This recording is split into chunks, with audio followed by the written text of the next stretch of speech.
Don't go home tonight. They're planning to shove you into a nursing home." The doctor said that as he quietly slipped a small folded note into the pocket of my coat, his eyes trembling like he'd just committed a serious crime.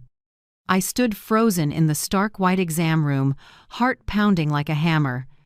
Outside, my daughter-in-law, beaming at the nurse, holding an envelope with my name on it, cooed in a syrupy voice, "Thank you, doctor.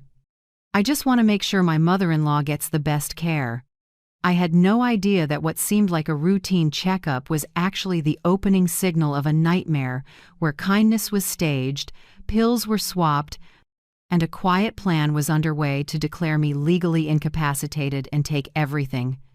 But what my daughter-in-law didn't expect was that little note would become the weapon that destroyed the entire scheme and turned the hunt she was about to start into a tear-soaked sentence for herself. If you're still listening, tell me where you're watching from. Every comment you leave is another mark in this journey. And if this story has touched you, don't forget to hit like so it can reach even further. I'm Janice Whitmore, 69, living on the north side of Chicago, a widow for 7 years. This house is where my husband, Robert, and I built our life through 30 years of marriage. He used to say, "No matter what happens, Janice, keep this house. It's our witness." I kept that promise, even after he was gone. I used to be the director of accounting for a construction company, careful, meticulous, not easy to fool, but I suppose age made me more trusting than I should have been. After Robert passed, my son Michael and his wife Amber convinced me to move in so I wouldn't be lonely. I thought it was filial piety. I was wrong. At first, living with my kids was pleasant. My granddaughter, Sophie, was just 19, lively and sweet. I still got up early to cook breakfast, make coffee, then read the paper on the porch. Michael went to work. Amber ran an online shop from home. Everything seemed peaceful until I noticed Amber inserting herself into everything from bank papers and utility bills to even my tax filings. She always smiled gently, but every sentence had an edge. "Mom, just let us handle it. You forget a lot." "I'll help so it's faster." I never forgot, not because my mind was sharp, but because I've long been used to people flattering you right before they strike. That checkup went like all the others. I chose Dr. Henry, who's monitored my health for more than 20 years. He's the quiet, steady type, always thorough with questions, but today was different. The moment I stepped into the room, the air felt strange.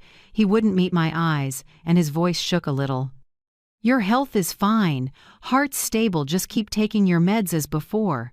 He put a hand on my shoulder, a gesture I'd never seen from him, something like an apology.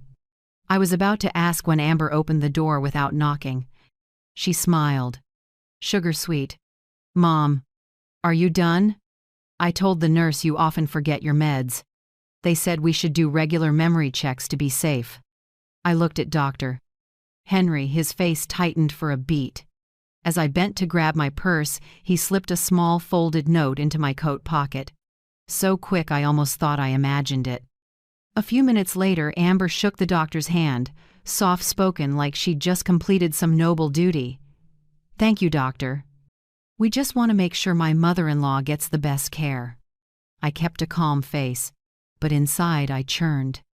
We left the clinic in silence. In the car, Amber turned on music, tapped the wheel, and hummed "Sweet Home Alabama," cheery to the point of fake. I clenched my purse on my lap. When she stopped at a red light, I eased the note open inside my pocket. On it, a few hurried pencil lines. "Don't go home. They came to see me yesterday. They want me to certify you're incompetent. Run." I could barely breathe. I glanced at Amber. She was still smiling, fixing her hair in the rear view. I turned away, hiding my shaking hands. One question looped in my head. Why? Why my own child? Why him? When we got home, Amber suddenly turned extra attentive. "Mom, how about I make chicken soup for you? Did you take your meds on time today?" "Let me grab the bottle for you." I swallowed my anger and said quietly, "No need, I remember." Amber smiled, a kind of smile that chills your spine. She opened the medicine cabinet, checked each bottle, then muttered just loud enough for me to hear, "Mom forgets a lot, always messes up the dose. Good thing I'm here." I didn't answer. I walked slowly to my room, heart still thudding. That evening, when Michael came home, Amber jumped right in. "I'm worried about Mom. The doctor said her memory is weak. I think we should talk early about power of attorney." Michael wouldn't look at me, speaking with a calm that felt cruel. "Mom, you should consider it. It'll make things easier for us to arrange. You wouldn't want chaos if something happened, right?" I forced a smile. "Okay, I'll think about it." Amber shot him a look triumphant. I saw it all. That night I sat alone in the living room, holding Dr. Henry's note. Outside, wind hissed through the maples. The house that used to be warm felt strangely cold, as if it knew something terrible was coming. I opened the safe and looked at what was left of Robert's things, some insurance papers, stock certificates, and the financial ledger only I knew the code to. I put everything back carefully. A vague fear rose in me, but beneath it was a low, steady flame. I would not let anyone take what Robert left me. As I was getting ready for bed, I heard Amber and Michael in the living room. I stood behind the door, heart clenching. "Amber, if Mom signs the transfer, the house goes to you. I've got it ready. As for the insurance, we just need the doctor to certify she's incompetent and it's done." Michael, "You sure? What if she figures it out?" Amber, "She's old, doesn't remember anything, and if she does, I'll handle it, trust me." I went numb. It felt like someone was crushing my chest. I slipped back to my room, tears falling before I could wipe them. "Doctor." Henry's note in my hand was damp with them. I knew I had to do something, not for revenge but to survive. I opened the closet, took out a small suitcase, and packed only the most important things: passport, savings book, our old wedding photo, and a USB with the original will I'd backed up. Each item felt like a piece of my life being cut away, wrapped up, ready to leave the place I once called home. Before closing the suitcase, I looked around the room, every photo, every book, every cup. Everything still carried Robert's presence. I whispered to myself, "I'm sorry, Robert, but I won't let them erase me from my own life." I tucked Dr. Henry's warning note into my coat pocket and stood before the mirror.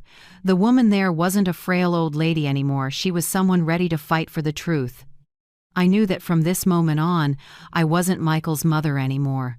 I was a woman being hunted by her own family, and deep down, I sensed this war would end in tears, but not mine. In the days that followed, the air in the house grew suffocating. I began noticing the small details I used to overlook, details that, under the light of Dr. Henry's note, turned chilling.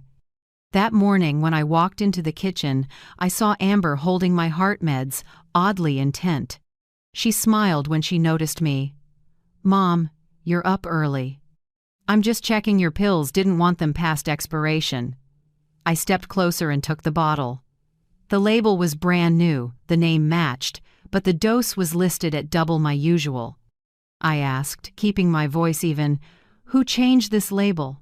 Amber smiled sweetly. "I took it to the pharmacy for you. The pharmacist said this one works better." "You forgot, didn't you?" "Works better." That phrase echoed in my head, like a nasty refrain. I knew I hadn't forgotten. I was pretending.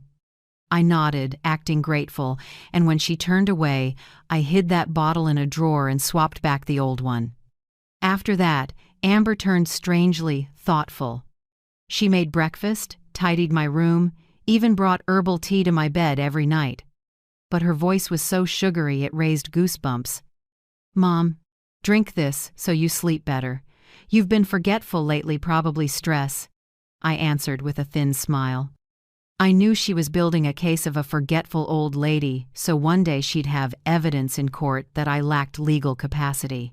At night, when Michael got home, they talked for ages in the living room. I sat upstairs with the light spilling over the railing, catching bits and pieces. Assisted living, psychologist, Cognitive evaluation, the sooner the better. I shivered. They were preparing. Carefully. Step by step. A few days later, Michael started talking a lot about elder care, like he was comparing insurance plans. "Mom, I think we should find a place where a doctor can check on you every day. Amber and I are busy. What if you faint? I read about a high-end nursing center in Evanston. There's a pool, a garden." I asked slowly, "You think I should go soon?" "I just want you to get better care." It sounded reasonable, but the way he avoided my eyes said otherwise. It wasn't concern, it was relief. I looked at Sophie. She sat quietly, afraid to speak. She used to chatter about school. Now she only forced a smile and slipped away. I knew Amber had planted ideas in her head. Grandma is declining, needs supervision. Isolation seeped into every meal. Even the clink of knife on plate sounded like cold metal. I realized this house wasn't a home anymore. It was a stage where I was cast as the senile grandma and they played the dutiful family. I decided to act senile for real. I accidentally called Amber Alice, our old neighbor's name. I asked the same question twice, pretended to forget the stove, even let water overflow onto the floor. Amber was thrilled. She started recording my scattered sentences. I noticed her phone always set to record whenever she was near me. Once, I peeked at the screen when she left the phone on the table. The recorder list had dozens of files named "Mom Forgets Again," "Confused About Date," "Talks Nonsense." I smiled to myself. "Record away, Amber. Soon you'll see what you actually captured." One night, I was lying in bed when I heard Amber on the phone in the hallway. The door was slightly ajar. Her voice came through clearly. "No, I don't want any more delays. She won't last much longer anyway. The longer we wait, the messier it gets." I went cold. "Won't last much longer," the words scraped my skin like a blade. I grabbed my phone, opened the voice recorder, and set it by the crack in the door. Every word, every breath, I saved. She ended the call with a soft laugh. She didn't know that conversation was the first nail in her own case. The next morning, I kept playing naive and drank the tea she brought. She walked in, blonde hair, glossy, perfume too strong. "Mom, I made an appointment for you today. A psychiatrist. He's well known, he'll help your memory." I feigned hesitation. "Psychiatrist?" "I'm fine. It's just an assessment, simple. He'll ask a few questions." I nodded. Sometimes the best way to expose a liar is to let them believe you believe them. Amber drove me to a clinic in the suburbs. Small building, new sign, a doctor's name I'd never heard. The room felt icy, no medical files, just a desk, a computer, and a young man in glasses. He didn't look at me and spoke fast. "Do you forget often? Ever get lost in your own neighborhood?" Amber answered for me. "Yes. Last week she went to the market and forgot the way home." I smiled weakly. "Oh, sure. And I even forgot my husband's name." He didn't catch the sarcasm. He scribbled, then handed me a form to sign. A quick glance, nothing about memory testing. It was a general consent. But at the bottom there was a line for guardian signature. I pretended to lose focus and signed outside the box so my signature couldn't be used as evidence. Amber frowned and I murmured, "Sorry, my hand's shaky." As we left, she put an arm around me, voice sweet and sinister. "It's okay, Mom. Just a screening." "Let me handle it." I stared into the hallway mirror. An older woman with bright eyes holding a storm. I said silently, "Go ahead, Amber." "I'll handle it too, my way." That night, I sat by the window listening to rain tick on the awning. Inside, Amber and Michael talked about taking a vacation. They laughed like there'd never been a note slipped into my pocket. I opened my phone and replayed Amber's line. "She won't last much longer." Her voice in the dark sounded hollow like a crypt. I gripped my phone. Time to bring in someone who knew the law better than they did. I opened my contacts and found Grant Meyer, the older attorney who'd helped Robert and me with investments years ago. I called. His voice was rough, familiar. "Janice? Long time. What's going on?" I swallowed, trying to steady the tremor. "Grant, I think my family is planning to hurt me." Silence for a few seconds. Then he spoke slowly.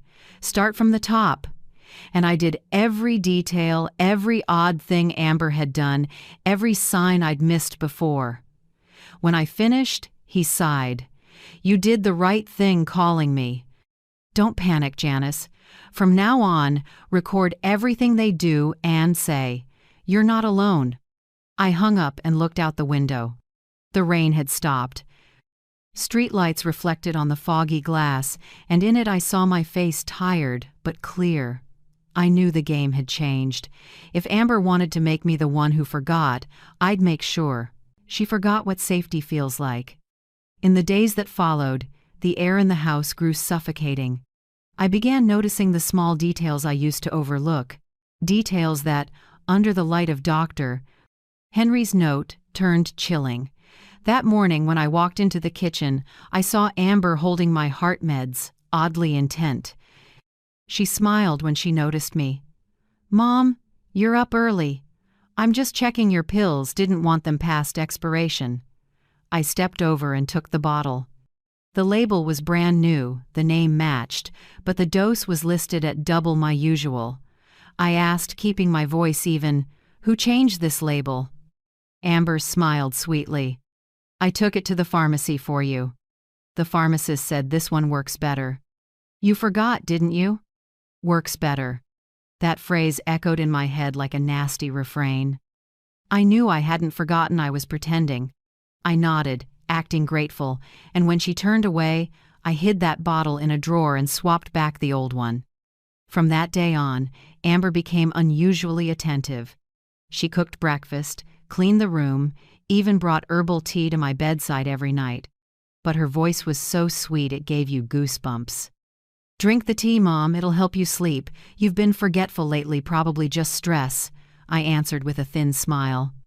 I knew she was slowly building the image of a forgetful old woman so that one day she could present evidence in court that I no longer had legal capacity.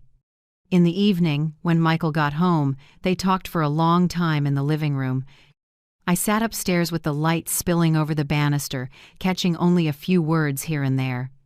Nursing center, psychiatrist, cognitive evaluation, the sooner the better. I shivered. They were preparing, carefully, step by step. A few days later, Michael started talking a lot about elder care, like he was comparing insurance plans. "Mom, I think we should find a place where a doctor checks on you every day. Amber and I are busy. What if you faint?" I read about a high-end nursing center in Evanston. They've got a pool, a garden. I asked slowly.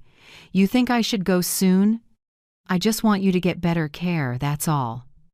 It sounded reasonable, but the way Michael avoided my eyes said something else. It wasn't concern, it was relief. I turned to look at Sophie. She sat quietly, afraid to speak. She used to chatter about school, but now every time she saw me, she only forced a smile and slipped away. I knew Amber had planted something in her head that Grandma was declining and needed supervision. The feeling of isolation crept into every meal. Even the sound of a knife hitting a plate felt like cold metal. I realized this house wasn't a home anymore. It was a stage where I was cast as the senile old woman and they played the decent family. I decided to pretend to be truly forgetful.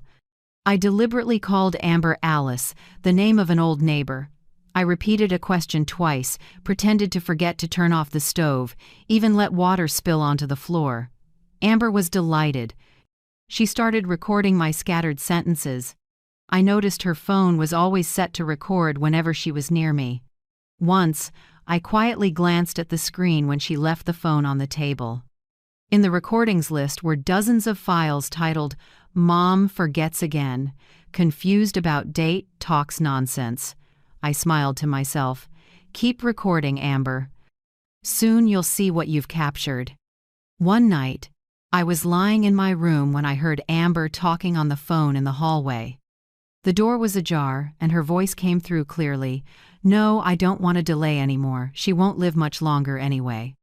If we wait, everything gets more complicated. I went numb. Won't live much longer, the words scraped through my head like a pair of shears against skin. I grabbed my phone, opened the voice recorder app, and set it near the crack in the door. I captured every word, every breath. Amber ended the call with a soft laugh. She didn't know that conversation was the first piece of evidence for her own scheme. The next morning I kept playing naive and drank the tea Amber brought. She walked into the room, blonde hair gleaming, perfume way too strong. "Mom, I booked a doctor for you today. A psychiatrist. He's really well known, he'll help your memory." I feigned hesitation. "A psychiatrist? There's nothing wrong with me. You just need an evaluation, super simple. He'll ask a few questions." I nodded. Sometimes the best way to expose a liar is to let them believe you believe them. Amber took me to a clinic in the suburbs. A small building with a new sign, a doctor's name I'd never heard. The moment I walked in, a chill ran down my back. The room had no medical charts, just a desk, a computer, and a young man in glasses. He didn't look at me and spoke quickly. "Do you forget often? Ever get lost in your own neighborhood?" Amber stood beside me and answered for me. "Yes, last week she went to the grocery store and forgot the way home." I smiled weakly. "Oh, sure. I even forgot my husband's name." He didn't realize I was mocking him. He jotted a few lines and handed me a form to sign. I glanced over it, nothing about a memory test. It was a general consent form. But at the bottom there was space for a guardian to sign on behalf of the patient. I pretended to lose focus and signed outside the box so my signature couldn't be used as evidence. Amber frowned, and I softly apologized. "Sorry, my hand's too shaky." As we left, she put an arm around me, her voice sweet to the point of menace. "It's okay, Mom, just a checkup. Let me handle it." I looked straight into the hallway mirror. An older woman with silver hair, eyes bright but holding a storm. I whispered in my head, "Go ahead, Amber. I'll handle it too, in my way." That night, I sat by the window, listening to rain tick on the awning. Inside the brightly lit house, Amber and Michael were talking about a vacation. They laughed as if no note had ever been slipped into my coat pocket by Dr. Henry. I opened my phone and replayed Amber's line, "She won't live much longer." Her voice in the dark sounded cold and hollow, like a crypt. I gripped my phone. It was time to bring in someone who knew the law better than they did. I opened my contacts and found the number for Grant Meyer, the older attorney who'd helped Robert and me with several investments years ago. I dialed. His voice was rough, familiar. "Janice, it's been a while. What's going on?" I swallowed, trying to steady the tremor in my voice. "Grant, I think my family is planning to hurt me." There was silence on the other end for a few seconds. Then he spoke slowly. "Start from the beginning." And I did every detail, every small thing Amber had done, every odd sign I'd missed before. When I finished, he sighed. "You did the right thing calling me. Don't panic, Janice. From now on, record everything you do and everything they say. You're not alone." I hung up and looked out the window. The rain had stopped. Streetlights reflected on the foggy glass, and in it I saw my face tired but clear. I knew the game had changed. If Amber wanted to make me the one who forgot, then I'd make sure she forgot what safety feels like. The next morning, I met with Grant Meyer as scheduled. His law office was on the 12th floor of an old building in downtown Chicago, still smelling of oak and bathed in warm yellow light through the blinds. Meyer was past 70 now, hair mostly white, but his eyes were as sharp as when he represented my husband in investment deals. When I retold everything, he didn't interrupt, just sat with his fingers interlaced, nodding from time to time. When I finished, Meyer leaned. Forward, voice low and steady. I believe you. And I don't think this is just a family issue. He opened his laptop and asked me to provide copies of the documents Amber had helped me organize. I pulled a folder from my purse bank. Statements. Insurance. The house deed. Meyer read quickly, then stopped at a medical form with my signature.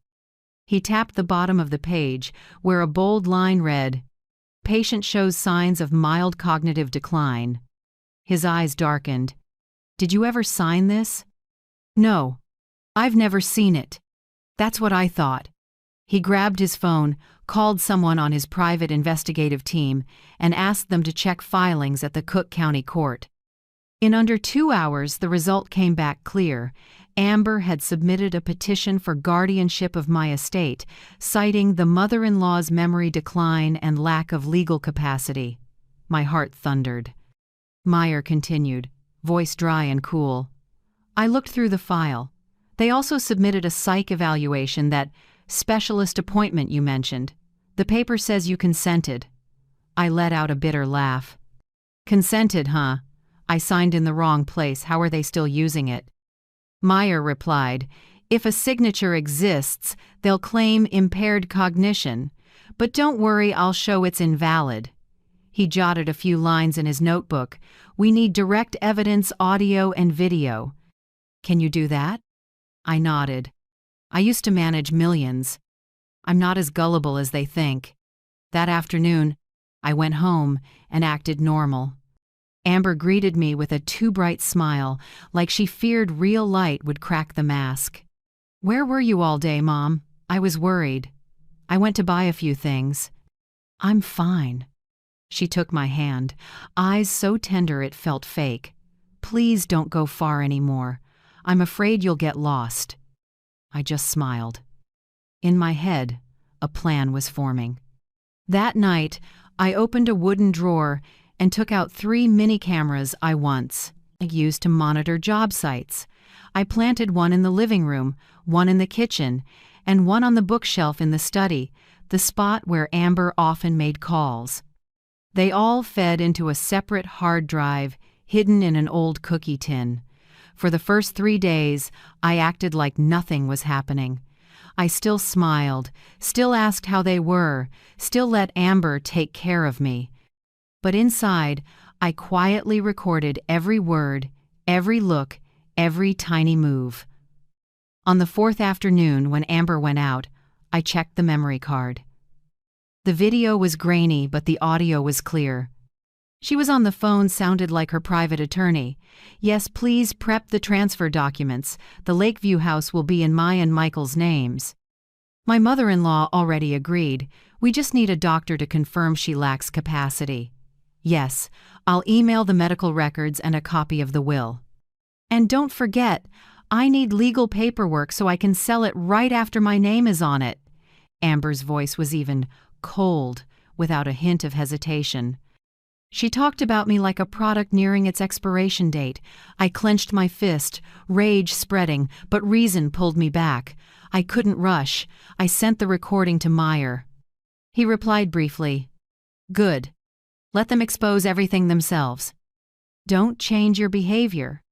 That night, while I was reading the paper in the living room, I heard Michael whispering on the phone in the kitchen. "Yeah, I need to sell some stock, and the house should be in my name soon. My wife's handling it." His voice was light as air, nothing left of the son who once cried at his father's grave. I remembered Meyer saying, "Your son has financial problems." Now I understood Michael owed $200,000 after a failed investment. He needed money, and I was a walking treasury. The more I thought about it, the colder I felt.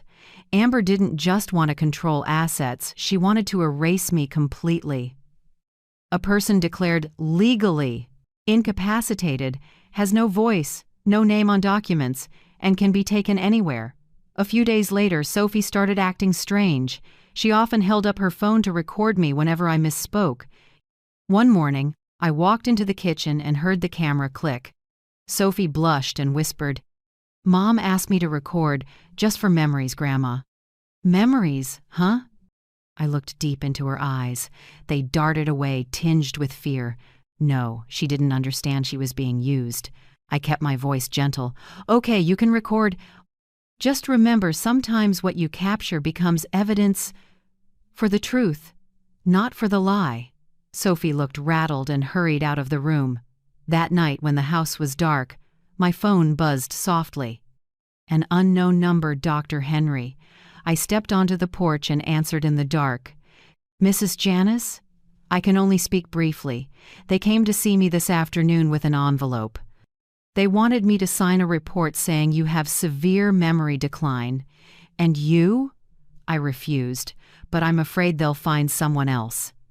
You should leave before it's too late. His voice was urgent, carrying real fear. I thanked him, hung up, and stood silently in the night. On the empty street, the yellow lights stretched out like warning lines. I walked back inside and looked around. Everything was calm, but under the calm was a minefield ready to blow. I knew what I had to do. I pulled out the hard drive holding all the footage from the 3 cameras. I spent the whole night backing everything up onto 3 USB drives. I labeled each one differently and hid them in separate places.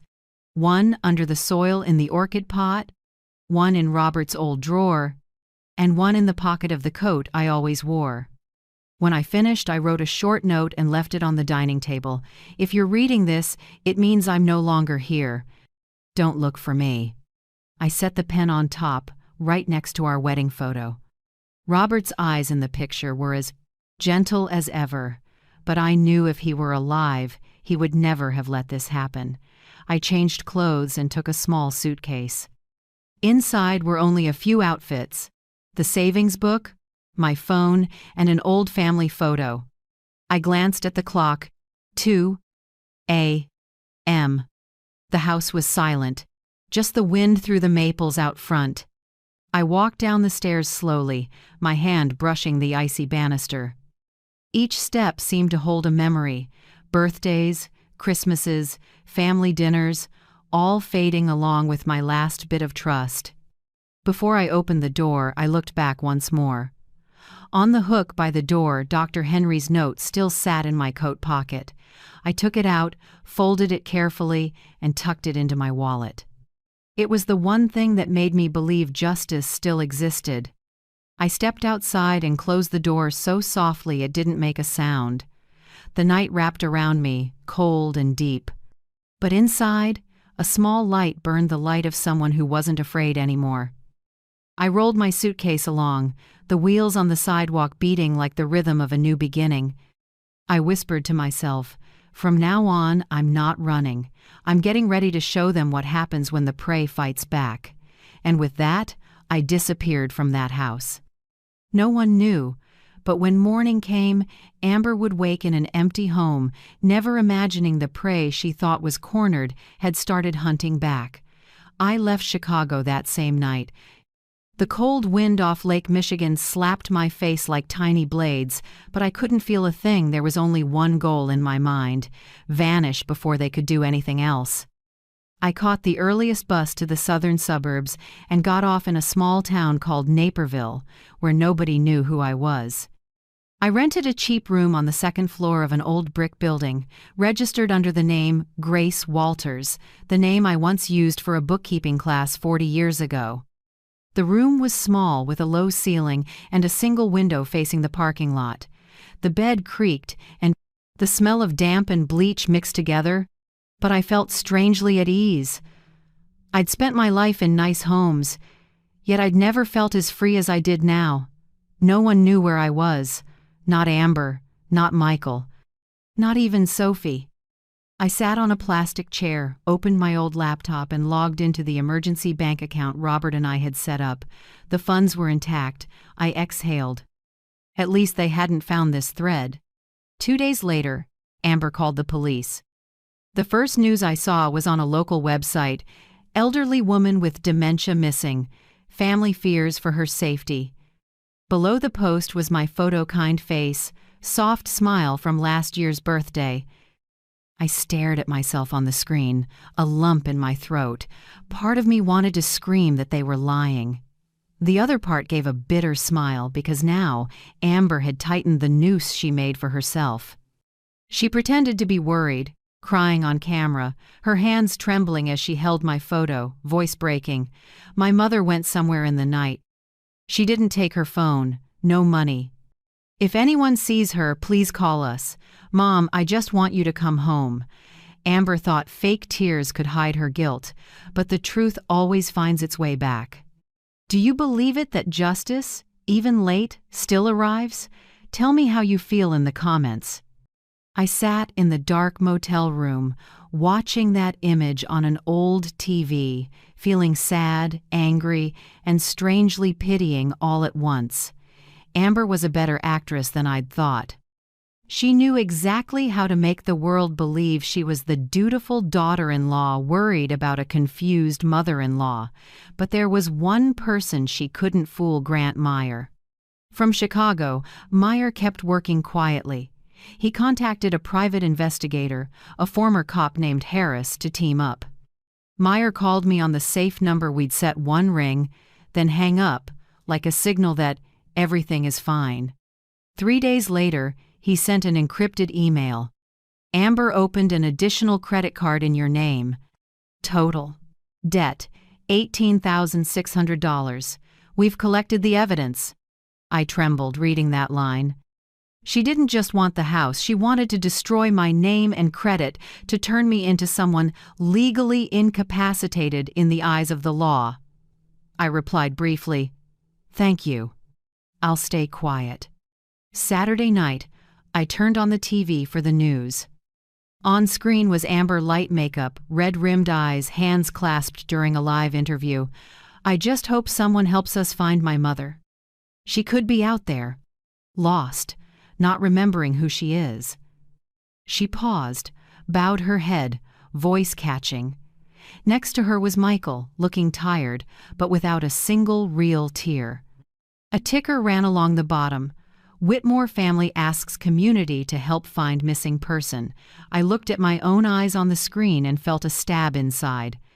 The name Whitmore, my life's pride, had become a cheap media ticket. Then I saw Sophie.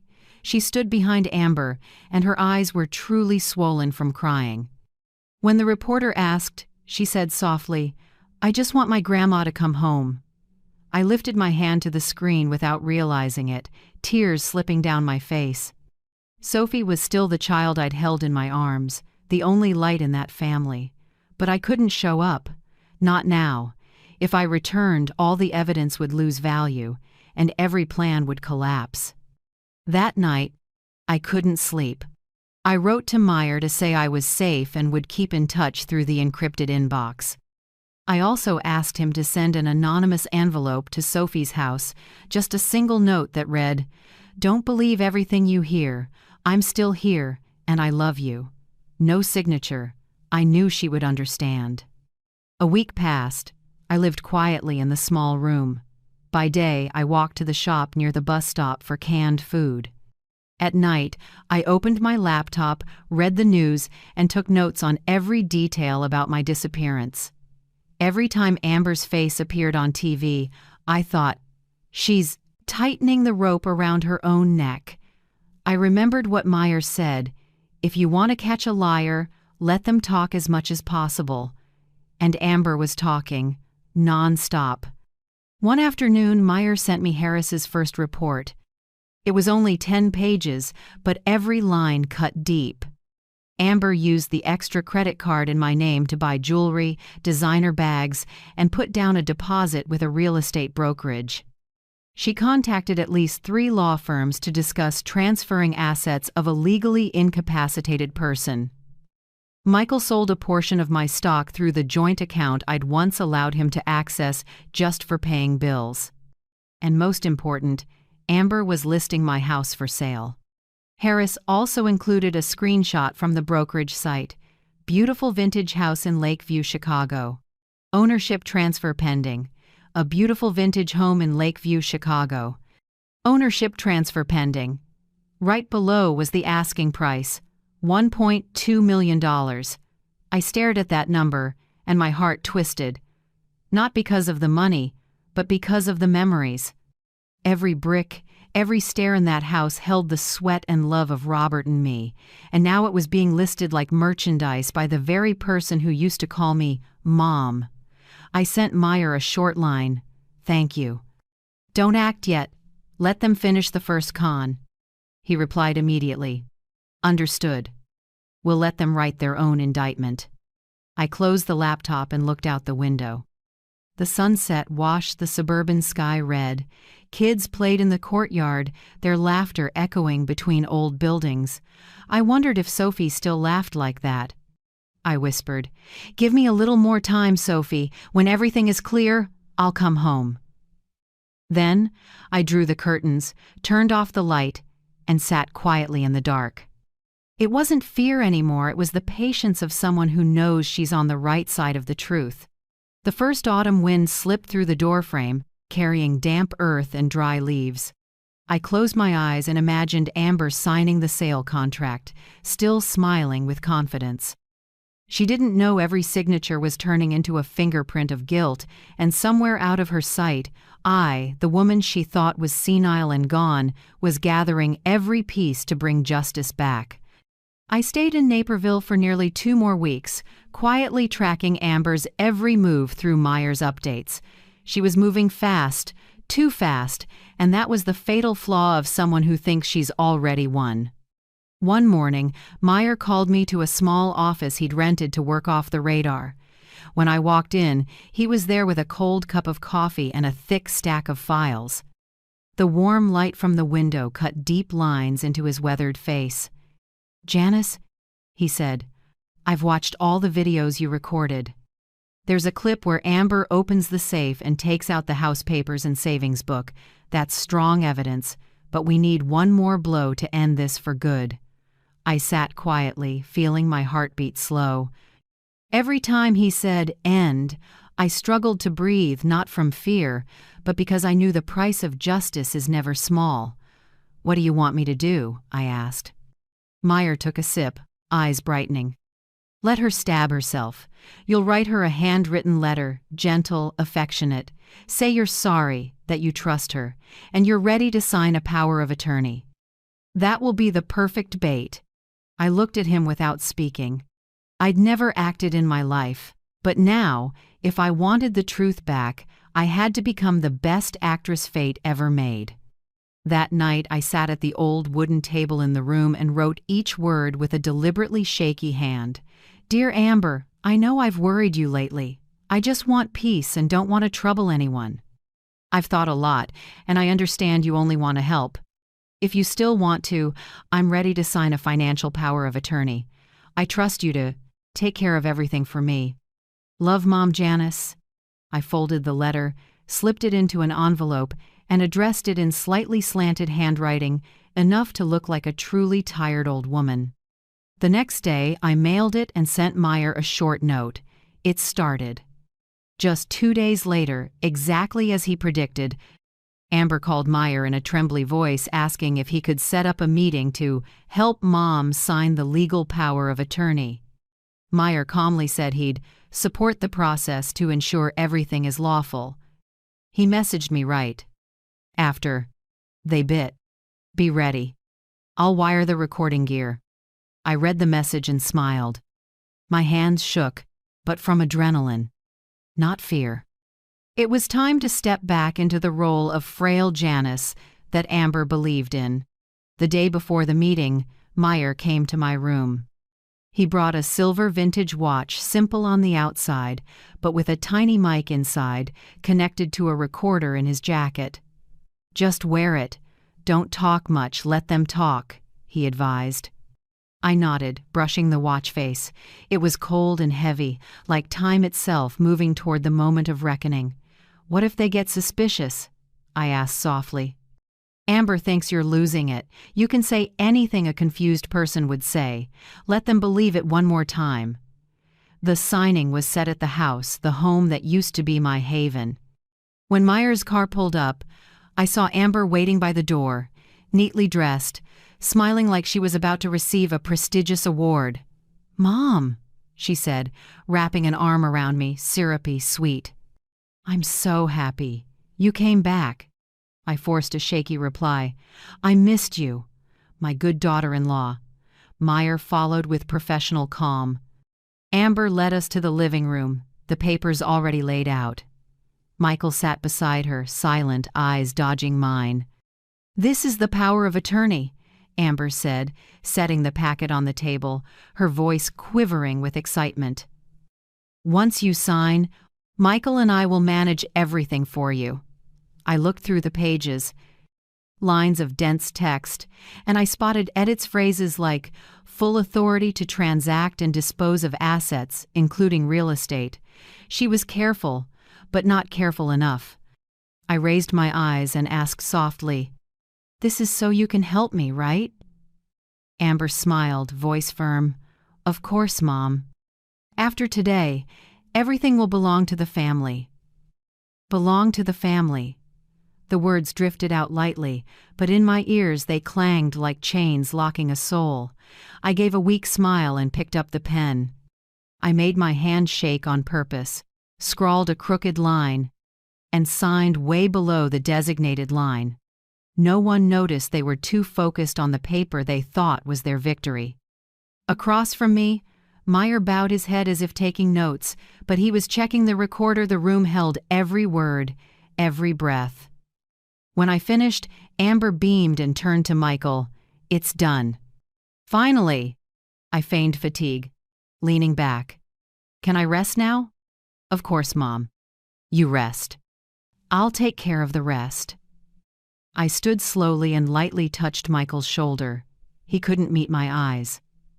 For a second I saw a flicker of vague regret on his face, but it passed. Greed had him bound too tight. I stepped toward the door, then looked back at Amber, her face glowing with triumph, and murmured, "Thank you for helping me understand everything." She didn't get it, just smiled. "I always want what's best for you." The door closed, and Meyer followed me out. In the yard, he spoke quietly, eyes gone cool. "It's all recorded. The police get a copy in the morning." I drew a deep breath and said nothing. The lake breeze carried the smell of dead leaves. I looked up at the roof, once a safe place, now a crime scene of betrayal. As the car pulled away from Lakeview, I glanced back one last time. Dusk washed the house in amber light, the windows glowing like a candle about to burn out. I knew that when the sun rose tomorrow, Amber's life would never be the same. Meyer drove in silence. At the corner, he handed me a USB drive. "A copy of the video. You should keep it." I took it, my hand a little unsteady. "Thank you, Grant. Not just for justice, but for believing me." "No, thanks needed. I help the people who deserve it," he said with a faint smile. Then added, "As for her Amber, she just signed her own sentence." I looked out as the streetlights blinked on, one by one. In that light, my reflection looked older, more tired, and stronger than ever. Amber thought she'd won, but today was the day she started to lose. And I, the weak prey in her mind, had finally turned that weakness into a steel trap, snapping shut on the scheme right in the traitor's laughter. That morning, Chicago wore a cold gray like ash. I sat in the back of Meyer's car, watching the bare trees slide past the window. He gripped the wheel, eyes steady. We had waited weeks for this, the moment when justice would stop being abstract. "Are you sure, Janice?" Meyer asked quietly. "I've been sure since the day they signed that paper," I answered, calm. Ahead was the Lakeview house, the home once full of laughter, now hung with a sign, "For sale, open house today." Little flags fluttered in the wind. On the porch, I heard Amber chatting with an agent. She was still smiling, still confident, still believing the world fit in her hand. I didn't need to hide anymore. Today I would walk in as the true owner of this house and close the nightmare named Amber Whitmore. 2 plainclothes officers came with Meyer. They rang the bell, and seconds later the door opened. Amber, in a sleek beige dress, froze when she saw me. Her smile hardened. Her eyes went wide.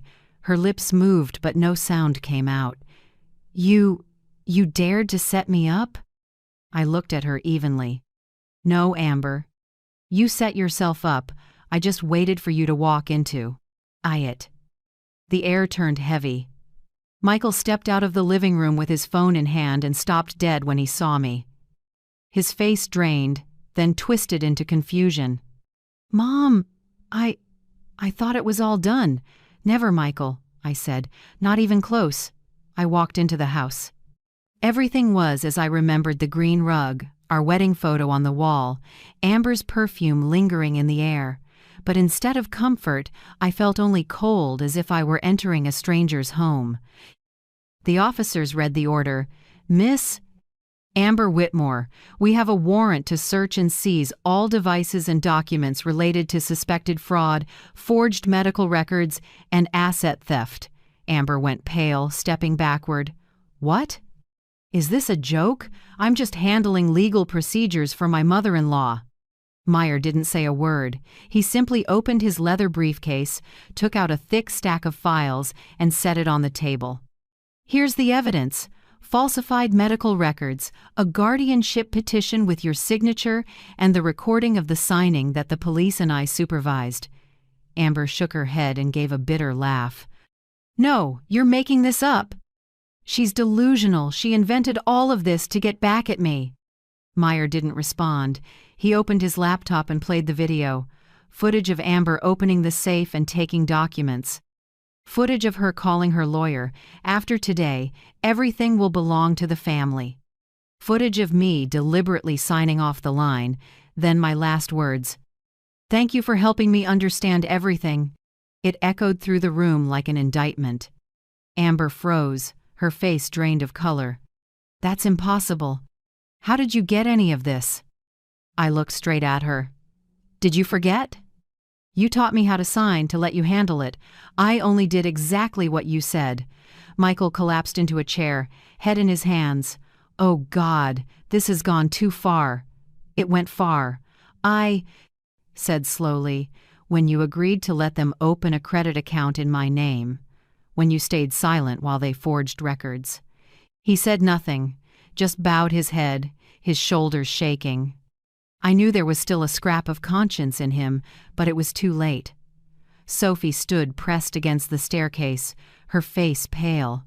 When I looked her way, she burst into tears. I'm sorry, Grandma. I didn't know they did this. Mom told me you were weak, that you needed to rest. I held her gently. It's all right, Sophie. Now you see the truth. Just remember, never stay silent in the face of wrong. The officers kept working. One collected the computers, another took the hard drives, phones, and a pile of papers spread across the table. An officer said, "Everything matches the evidence Miss Whitmore provided." We also found emails with 2 law firms about transferring assets of a legally incapacitated person. Amber sprang up, shouting, "No, it's all fabricated." I was only trying to help my mother-in-law. I love her. Her voice cracked, shrill like metal scraping the air. Meyer stayed calm. Love? Then I'm sure that explains forging documents and opening credit cards in her name? Amber fell silent, lips pressed tight. Right then, Dr. Henry walked in. He wore a long coat and carried the original files. Seeing him, Amber nearly screamed, "What is he doing here?" Dr. Henry looked at her, sad more than angry. "I'm here to tell the truth. You came to my office and asked me to sign a false statement that Miss Janice had dementia. You said I would be properly compensated. I refused, and I reported it." Amber trembled. "You're lying. I only asked for an opinion." He shook his head. "I still have the recording. You clearly said, if the doctor agrees to sign, I'll send a $5,000 gift. Would you like to hear it?" Amber stepped back, her mouth open with no words coming out. The officers moved in with handcuffs. Michael didn't resist. He turned to me, his voice hoarse. "Mom, I'm sorry." I looked at him, eyes wet. "I forgive you, Michael, but you'll pay for your silence. Your silence hurt me more than any words." The officers read the arrest rights. "Amber and Michael Whitmore, you are under arrest for fraud. forging medical records, and conspiracy to seize assets. Amber screamed, "I did everything for this family, for this house." I stepped forward and met her eyes. "No, Amber, you did everything for greed, and that greed burned your family down. When the patrol car pulled away, the house fell quiet again. Wind rattled the for sale sign until it tilted." I stood on the steps, my hand trembling not from fear, but from the weight of loss. Sophie hugged me hard, her head pressed into my shoulder. I stroked her hair, my voice tight. "Don't cry anymore, honey, we still have each other. We'll start again from here." Meyer came over, laid a hand on my shoulder, and said softly, "You did what few people have the courage to do." I gave a tired smile. "It wasn't courage, Grant. It was that I had nothing left to lose." He was quiet for a moment, then nodded. "Either way, justice prevailed, and you're still the one who came out on top." I looked out at the old street where the noon light was slipping through the trees. "On top?" I said slowly. "No, Grant. In family wars, nobody really wins. There are only wounds and costly lessons." A tear fell warm and heavy, but this time it didn't carry fear. It was the tear of a mother grieving and at peace because at last the truth had been spoken. "I'm not crying because I lost. I'm crying because I'm strong enough to stop fearing betrayal by my own." In less than 2 weeks after the arrests, my story was everywhere from local news sites to national TV. Headlines blazed across bright screens. A 69-year-old mother exposes daughter-in-law's plot to seize assets. Elderly woman exposes daughter-in-law's elaborate inheritance fraud. At first, I stayed quiet. Plus, I didn't want to be at the center of a media storm. But then I realized this wasn't just about my life. It was about thousands of others. People who'd been deceived, used, pushed out of their own homes just because they were old and too trusting. One morning, a national network invited me onto a show called Truth Uncovered. The host, a sharp middle-aged woman, asked me, "Miss Janice, what kept you from collapsing when you discovered your family's betrayal?" I gave a small smile and looked straight into the camera. Because I knew if I stayed silent, people like them would keep hurting others. I couldn't save my son's marriage, but I could save other mothers from the same tragedy. The interview aired on Saturday night. I didn't expect it, but within 24 hours the clip hit more than 2 million views. The comments poured in, "She's proof that justice still exists." "My son took my pension too, now I know I'm not alone. I hope we all find the courage Miss Janice has." I read every line, eyes blurring. Not out of pride, but because my pain had finally become a voice for the forgotten. In the days that followed, I received hundreds of letters and emails from older adults across America. A 72-year-old man wrote, "My daughter forged my signature to take out a loan. I thought I was the only fool. Now I know I'm not." A woman in Texas shared, "My son-in-law forced me to sign a power of attorney. You gave me the courage to speak up." I spent many nights reading them, heartbroken and grateful. I understood that my story was no longer a private tragedy but a warning to society about elder abuse within families. But Amber didn't stop.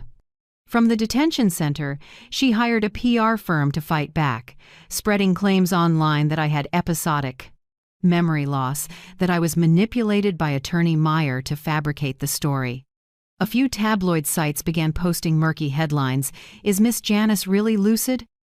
The truth behind the victim who exposed her daughter-in-law. I read them with a bitter taste.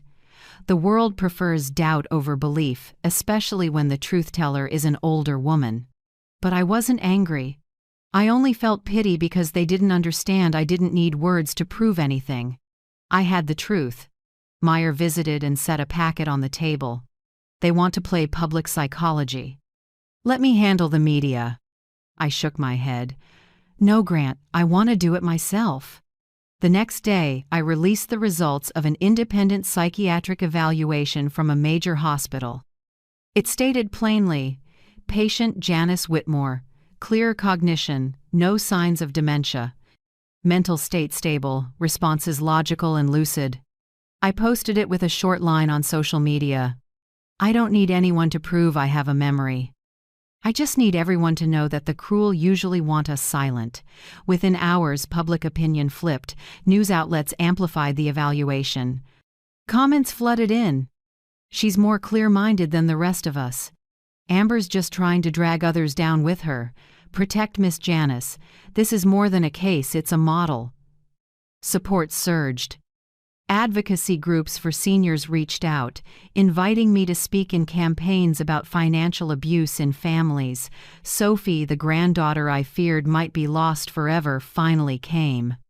She found me on an autumn afternoon, eyes swollen but steady. "Grandma, I want to talk." We sat in a park where wind moved through bright red leaves. With trembling hands, Sophie pulled out an envelope. I signed a witness statement. "I'll tell everything I saw. I owe you that." I squeezed her hand. "Thank you. I don't need you to pick a side just to pick what's right." She nodded, tears falling. I knew a piece of this. Family's soul could still be saved. With Sophie's testimony and new evidence, Meyer proposed moving the case to criminal court. He said, "This isn't just a civil dispute over property. This is a crime. They must face justice like anyone else." I agreed, though my heart was heavy. I never imagined my son's name would appear in a criminal file. But justice that excludes family isn't justice at all. One afternoon, Meyer walked into my home and laid down an envelope with the court's red seal. "The criminal trial is officially set, June 15th. I touched the paper. It felt cold as metal. That day, I would no longer be a silent mother. I would be the witness to my own life, a woman betrayed and underestimated, who stayed clear-headed enough to reclaim her name. I looked up at Meyer, my voice steadier than ever. "Good. That day I won't cry. I'll speak for everyone who's been treated like me." Outside, early summer wind carried the scent of lavender from the small garden. I knew the road ahead was long, but the darkness had begun to recede. And this time, I would walk into court not as a victim, but as a woman carrying the light of truth. June 15th came faster than I expected. That morning, Chicago shone bright, the kind of light people call the light of truth. I stood before the Cook County Courthouse, gripping Robert's old leather wallet. Meyer stood beside me, calm as always, though I sensed a deeper gravity in his eyes. "Are you ready?" he asked. "I've waited for this day too long," I answered, oddly calm. The courtroom was packed. The gallery held reporters, cameras, and older folks who'd written to support me. Many carried small signs, "Justice for Janice." As I entered, I saw Amber at the defense table. She wore a black dress, hair pulled back, makeup light. Her eyes darted away. Beside her sat Michael, gaunt, hands trembling. I drew a deep breath. In that moment, I felt the bitter truth of this tragedy. Everyone here had once been family. When the trial opened, the prosecutor rose, voice firm. "Your Honor, this is a case of fraud, falsified medical records, and organized asset theft. The victim, Miss Janice Whitmore, was targeted by her own daughter-in-law and son, who used sophisticated methods to strip her of all control over her property. Today, we present the evidence." Amber sat still, hands clenched. When invited to speak, she stood, voice tight as if to cry. "Your Honor, I'm not a criminal. I only wanted my mother-in-law to be better cared for. She forgets things, often can't remember if she took her medication. I did this out of concern." Her voice shook, but no tears fell. A murmur ran through the gallery. I looked at Meyer. He gave a slight nod, let the truth speak. The prosecutor hit play, and a large screen lit up. First video, Amber swapping the label on my heart medication, doubling the dosage. Then her opening the safe, pulling papers, and making calls. Next, the signing scene with her voice clear as day. "After today, everything will belong to the family." The courtroom went silent. The prosecutor turned to Amber. "Do you deny this is your voice?" Amber bit her lip and said nothing. Myers stood and spoke slowly. "This video was recorded legally by Miss Whitmore and me, with law enforcement oversight. Not a single detail was edited." A soft ripple of reaction moved through the audience. Then it was Michael's turn on the stand. He looked like someone who hadn't slept in days, sunken eyes, voice so low he needed the mic. I admit I was wrong. I let Amber control me. She said if I didn't help, she'd leave me and take Sophie. I was weak. I was wrong." The prosecutor asked, "Do you know that forging documents and defrauding someone of their assets is a criminal offense?" "I know, but I thought no one would find out." I looked at him, my heart splitting. In my memory, Michael was a good boy who loved books and helped me bake. Now there was only a man bowing his head in shame. Sophie was called next. She wore a white shirt, hair tied low, clutching a stack of papers. Standing before the court, she trembled, but her voice was clear. "My grandmother has never had dementia. She's more clear-headed than all of us. My mother made everything up. I only did what she said because I was scared," the judge asked. "Do you have any evidence for your statement?" "Yes. I heard my mom talk with my dad about making Grandma seem confused. I also saw her switch Grandma's medication." The room buzzed. Sophie lowered her head, tears rolling down. I couldn't help it, my tears fell too, but they were tears of relief, because she had chosen the truth. Finally, Dr. Henry took the stand. He slowly removed his glasses, his voice steady, each word distinct. "Defendant Amber Whitmore came to see me and asked me to sign a false certificate stating that Miss Janice had severe cognitive decline. She said she would pay if I would help finish a family matter. I refused and reported it immediately." He held up the original medical records with the hospital seal. "These are the real files. Miss Janice is fully lucid. And these copies Amber submitted were altered and forged." Amber suddenly shot to her feet and screamed, "You're lying! I only asked for an opinion. I didn't do anything wrong." The judge struck the gavel. "Order!" When all witnesses were done, the prosecutor stepped to the center of the room, voice ringing. "Your Honor, this is not a family misunderstanding. This is an organized scheme to seize assets carefully planned, prepared, and driven by clear motive. The goal was to take everything from an elderly woman." Amber looked down. Michael clenched his hands, silent. I looked at them, two people who once called me Mom, now standing in the dock like strangers. The judge turned the pages, speaking in a calm but stern voice. "The court finds that the physical evidence, witnesses, and testimony are consistent.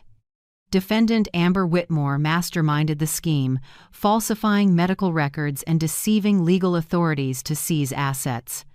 Defendant Michael Whitmore was an accomplice, aware of the conduct and failing to stop it." The room held its breath. The judge paused for a few seconds, then continued. "This is a serious violation of the law and, above all, a blatant betrayal of trust, family bonds, and basic morality." Amber broke down. Falling to her knees, "I did it because I needed money. I had no other choice." I stood and looked at her, my voice calm but heavy as stone. "And I need justice." A long, suffocating silence. No one said another word. At last, the judge spoke. The court sentences Defendant Amber Whitmore 12 years in prison for fraud, forging medical records, and conspiracy to seize assets. Defendant Michael Whitmore 9 years in prison as an accomplice. The court also issues a lifetime protection order for Miss Janice Whitmore under the Elder Protection Act. The gavel struck 3 times clear, final, irreversible. Amber collapsed into her chair, wailing. Michael sat motionless, hands covering his face. I closed my eyes and let the echo of the gavel ring through me like a bell closing a chapter. I didn't feel joy or triumph, only relief because at last the truth had been spoken and justice had a place to stand. Meyer laid a hand on my shoulder. "You did it, Janice. They'll never hurt anyone else again." I nodded and said softly, "Thank you, Grant." Not because I won, but because justice did. I walked out of the courtroom. Afternoon sunlight spilled across the hallway, warm and clear. I paused for a few seconds and drew a deep breath. Outside, someone whispered, "Miss Janice won the case." I smiled. Not the smile of victory, but of someone who finally sees light after years in the darkness of betrayal. I returned to the old house on a quiet early autumn afternoon. Late sun laid a thin gold layer across the porch. A breeze gently stirred the time-worn window. The house that had been a crime scene of fear now held only emptiness and peace, the kind of peace I'd paid for with tears, with shattered trust, and with years of losing and finding myself again. I walked slowly through the living room, my hand brushing the armchair where Robert, my husband, used to read the paper every morning. Dust veiled our old wedding photo, but his eyes still looked at me as kindly as ever. I spoke in my heart, "It's over now, Robert. I kept our home, and more than that, I kept myself." Sophie moved in with me. She wasn't the naive college kid led around by her mother anymore. She was different now, grown, grounded, with a courage in her eyes I'd never seen before. In the mornings, we made coffee, tended the roses out front, and sorted through old files. At night, we sat together while she helped me finalize the legal work to restore the title to my name and set up long-term protections. Once, while stacking papers, Sophie said quietly, "Grandma, I've read all the articles and comments about you. People call you a symbol of justice." I smiled gently. "I'm no symbol, Sophie. I'm just an old woman who refused to let others speak for me." She hugged me and whispered, "To me, you're a hero." But I knew my story couldn't end with the sentence. I didn't want the pain to sink and be forgotten like so many other cases. I had been a victim. I knew how lonely that felt. So I started the Silver Shield Foundation to provide legal, emotional, and financial support for older adults abused by family. Meyer helped with the paperwork. Dr. Henry advised on medical matters. At first it was just 3 of us, then dozens of volunteers joined. I opened a hotline so people cheated by their children, kicked out of their homes, or pressured to sign papers could call for help. The first meeting took place in my living room, with 12 older women from all over. Their stories mirrored mine painfully. Sons taking savings, daughters-in-law swapping medication, threats from their own families. I listened to each one, no judgment, just held their hands and said, "You are not weak. You just need someone to say, 'I believe you.' And today, I'm here to say it." One morning, a handwritten envelope arrived. Inside was a letter from Dr. Henry. His handwriting was neat, leaning slightly to the right. "Miss Janice, I only did what was right, but you turned it into something extraordinary. I've been a doctor for more than 30 years, and I've never seen courage that earned my respect like this. Thank you for reminding me why I chose medicine in the first place, to protect people from injustice, not only from illness." I folded the letter, tears slipping down. Not just from emotion, but from realizing that every kind act, however small, reaches farther than we imagine. As Silver Shield's counseling settled into rhythm, many came to me for advice. A 74-year-old woman from Ohio said she was afraid to sue her son because he's blood. An 80-year-old man admitted he'd signed over his house just to keep my son from being mad. I didn't tell them to seek revenge. I said, "Justice isn't about letting hatred win. Justice is about not disappearing from your own life." Many hugged me and wept. Some returned months later, squeezing my hands in thanks. For the first time in years, I felt my pain had purpose. I learned something deep. The scariest thing isn't losing money, it's being made to believe you're worthless. Amber had tried to make me believe I was old, confused, and useless. She nearly succeeded if I hadn't opened that small paper. Dr. Henry slipped into my coat pocket. Now I keep that paper in a little wooden frame by my bed, not to relive the past, but to remind myself never to stay silent before injustice, no matter how small. Life now is simple. In the mornings, I make coffee and read the paper with Sophie. In the afternoons, we walk the dog in the park. Sometimes, someone recognizes me and comes to shake my hand. "You're Miss Janice, right?" "Thank you. Your story gave me the courage to stand up." I just smile. I didn't do anything big. I only told the truth. I'm not afraid of being alone anymore. Loneliness can be a gift. It gives you space to hear your own heart. One evening, while we watched the news, Sophie turned to me, eyes shining. "Grandma, they're calling you the grand heroine, the hero of the forgotten." I laughed and patted her head. "Hero, nothing. I'm just someone who knows when to say, 'Enough.'" Sophie hugged me, voice small but sure. "To me, you'll always be my hero." I squeezed her hand and looked out the window, streetlights shimmering like stars. In that moment, I knew my life had come full circle. No more bitterness, no more fear, only gratitude and the belief that light always wins over darkness. I reclaimed my life not through revenge, but through peace. That night was unusually quiet. The house held only the steady tick of the clock and warm yellow light on faded walls. I sat at the desk with a blank sheet of paper, an old fountain pen, and a steaming cup of tea. I meant to write a letter not to send, but to finally say what I had never fully said. "Dear, I kept our home." Just 7 words, and my tears fell. This house is sweat and youth, the winters, when you worked extra night shifts to finish the mortgage.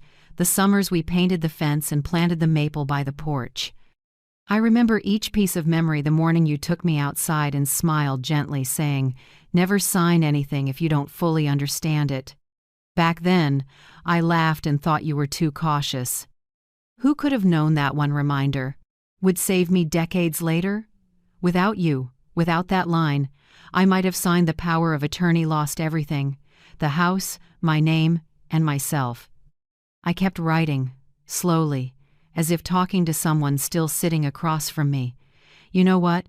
It's over now. Amber and Michael have paid the price. But I'm not angry anymore. In this house, there is only peace, the peace you always wanted for me." I set down the pen and looked around the living room. Our wedding photo was still in its old place, and beside it, something new. The paper Dr. Henry slipped into my pocket. I'd placed it in a small wooden frame next to your picture, not just because it saved me, but because I want it as a symbol of warning and kindness. Every time I look at it, I hear Dr. Henry's trembling voice from that day. "Don't go home tonight. They're planning to put you in a nursing home. If he hadn't had the courage to warn me, I wouldn't be here. I wouldn't have had a chance to reclaim my life. I used to think only grand gestures could save someone, but no, sometimes a small warning can save an entire life." Many nights I still see you in my dreams, standing on the porch, in soft yellow light, smiling as you always did. You don't say anything, just nod, as if to tell me, "I know, you did it. I believe you're still watching, somewhere, quietly smiling." I don't cry when I think of you anymore. My heart softens, like a warm hand resting on my shoulder. I've also learned to forgive Michael, not in a day, but little by little. At first, I thought I couldn't. Every time I remembered his eyes when the cuffs went on, my chest tightened. But then I understood forgiveness isn't to set them free, it's to set me free. I carried that pain too long. Now I don't want to punish anyone. I just want to live the rest of my life light and calm. Sometimes Michael writes from prison short letters in scrawled handwriting. "Mom, I'm sorry. I don't expect your forgiveness, just that you won't hate me." I've never replied, but I keep them all, because deep down, I know when someone can say, "I'm sorry," they've begun to pay. Sophie keeps telling me I should write my story. Do you know people need to hear it so they can believe justice is still alive? I only smiled. But that night, sitting at the desk, I realized she was right. No one understands a story better than the person who lived it, and if I don't tell it, what I went through will remain a hidden scar, never seeing the light. So I began to write. On the first page, I wrote the title, "The Paper That Saved My Life." The memoir isn't a tale of pain, it's a thank you to the husband who taught me clarity, to the doctor who dared to speak truth, to Attorney Meyer who stood by me, and to the granddaughter who chose justice. I wrote each moment not to rekindle hate, but to prove that goodness never goes out as long as we hold on to it. Sometimes I think, maybe Robert would smile reading these lines. He always said I was the strongest woman, even when I didn't believe it. Now maybe for the first time in my life I understand what he meant. It was late. I folded the letter and set it inside the frame. Outside, night wind brushed the maples, a soft rustle. I looked at our wedding photo, two young people holding hands, eyes full of trust. "I did it, Robert," I whispered. "Not only kept this house, but kept the person you once loved." Then I turned off the light, stepped onto the porch, and looked up at the glittering night sky. Maybe, somewhere among the stars, you're still looking down, still watching me, and smiling. I didn't expect that just a few weeks after my story was published in magazines and aired on TV, hundreds of letters would start arriving at my home. They came from all over America, from crowded cities to quiet small towns. The mail carrier knew me so well, he smiled every morning. "Mrs. Whitmore, there's another whole bag of letters today." I spread the letters out on the kitchen table, the smell of new paper mixing with the scent of morning coffee. Each envelope was a life voices once pressed down, now rising through shaky lines of ink. A 68-year-old woman in Florida wrote, "Because of you, I had the courage to leave my son's house. He used to control all my pension. Today, I'm starting over with just a small rented room, but I feel free." Another letter from an elderly man in Oregon. "I used to think I was weak for letting my daughter take over my finances. But when I heard your story, I realized I can still stand up for myself, even at 80. I read every line, my heart heavy yet strangely warm." They weren't writing to a celebrity. They wrote to someone like them, someone who had been hurt, dismissed, yet still strong enough to keep going. In the evenings, Sophie helped me sort the letters into small boxes. Each box had a label, "Thank you," "Shared stories," "Seeking help." While taping them up, she said, "Grandma, people are coming to you like they would to family. They trust you." I looked at her and smiled. I'm not a therapist, and I'm no hero. I'm just someone who used to be scared and learned that fear fades only when we dare to speak. From those letters, a new idea took shape. Sophie suggested we create a website just for older adults facing abuse.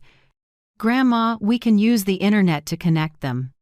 You tell stories so well you can write guides and share what you've learned." I hesitated. Technology has never been my strength. But Sophie smiled. "Don't worry, I'll handle the tech. You just speak from the heart." And so, Silver Shield Online was born, a small space filled with hope. We shared articles, hotline numbers, legal rights guides, and true stories from people who had overcome. In only 3 months, the site reached more than 10,000 visits. Every day, messages arrived. "Thank you, now I know I have the right to say no. I called the hotline you posted. They helped me find a safe place to stay." I sat reading with tears streaming down. Not from sadness, but because everything I had been through finally meant something. The Silver Shield Foundation also grew stronger than ever. Many young attorneys volunteered. Community organizations reached out to partner. Some businesses even funded branch offices in 4 other states. I never imagined that one day I, a woman once dismissed by her own family as useless, would become a voice for those forced into silence. Speeches, workshops, TV interviews, I didn't shake anymore. Whenever I stood on stage and saw faces lined with age but lit with hope, I said something simple. Getting older is not a sentence. It proves you survived every storm. And you still have the right to be respected. People quoted that line everywhere later on. I wasn't interested in titles, but when they called me the lady who fought back, I just smiled softly. No, I didn't fight to win. I just survived. And yet, deep down, I knew I had won. Not over Amber or Michael, not in court or in the press, but over the fear in my own heart, over the helplessness, the shame, and the silence that bound me for so many years. Over the idea that I'm too old to start again. Now each morning, I open the window, let the breeze lift the curtains, and watch sunlight spill across the old wooden floor. I brew a cup of tea, read a few new letters, and begin the day with a smile. My life is no longer loud, but it's full of meaning. And when someone asks me, "Are you proud to have become an inspiration to thousands?" I answer gently, "No, I'm not an inspiration, I just survived, but sometimes survival is a victory." At night, Sophie reads me the newest comments on the site. Someone writes, "Miss Janice, you made me believe that old age still has a voice." Another sends a photo, smiling after leaving an abusive home. I listen, my heart warm as a small fire.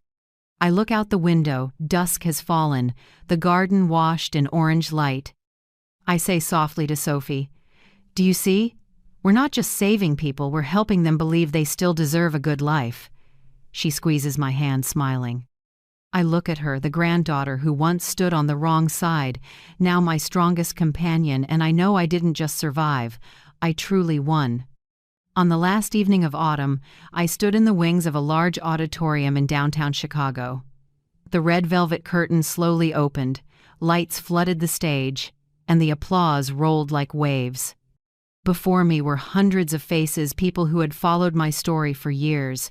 Some were young, but most had silver hair like mine, their eyes shining with understanding. This was the final speech of my life. I stepped to the podium, holding the old, yellowing paper, the one Dr. Henry gave me, the paper that changed everything. The soft light fell over every wrinkle, every trace of time, but I no longer felt old. I felt fully alive, free, and whole. I told the story not as a tragedy but as a journey. The journey of a woman who had been betrayed and dismissed, yet learned to stand up and turn pain into strength. Whenever I mentioned those moments, the night I fled, the trial, the instant Sophie held my hand, the entire hall grew still. Some wiped their eyes, some clasped hands tighter. I heard quiet sobs from the front row, where an older woman held a notebook close. When I finished, I bowed. Suddenly, the whole hall rose. Applause crashed like a waterfall. I couldn't speak, just stood there, looking at those moved faces, seeing my former self in each of their eyes. I lifted the old paper, my voice trembling but clear. Justice isn't only found in a courtroom. It begins the moment we dare to say, "Enough."